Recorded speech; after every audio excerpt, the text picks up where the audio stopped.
જો તમે પણ બ્લડ પ્રેશર, ડાયાબિટીસ, હૃદયરોગ, ચેપ જેવા રોગની સારવારમાં વપરાતી જરૂરી દવા લો છો તો આ સમાચાર તમારા માટે જ છે. દર્દીઓ પર મોંઘવારીનો ઘા પડવા જઈ રહ્યો છે. 1 એપ્રિલ એટલે આજથી 900 થી વધુ આવશ્યક દવાઓના ભાવમાં 1.74% વધારો જોવા મળશે.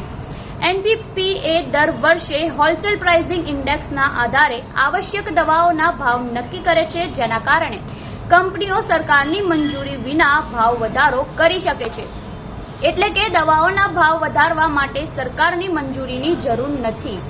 તેમજ એન્ટીબાયોટિક, એન્ટીવાયરસ અને પીડામાં રાહત આપતી દવાઓ પણ મોંઘી થવા જઈ રહી છે.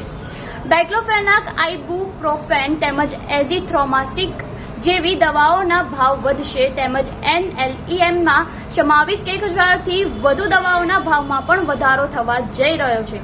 આપનું ભાવ વધારા અંગે શું કહેવું છે અમને કમેન્ટ બોક્સમાં જરૂરથી જણાવજો અને આવા વધુ અપડેટ માટે જોતા રહો નવજીવન ન્યૂઝ.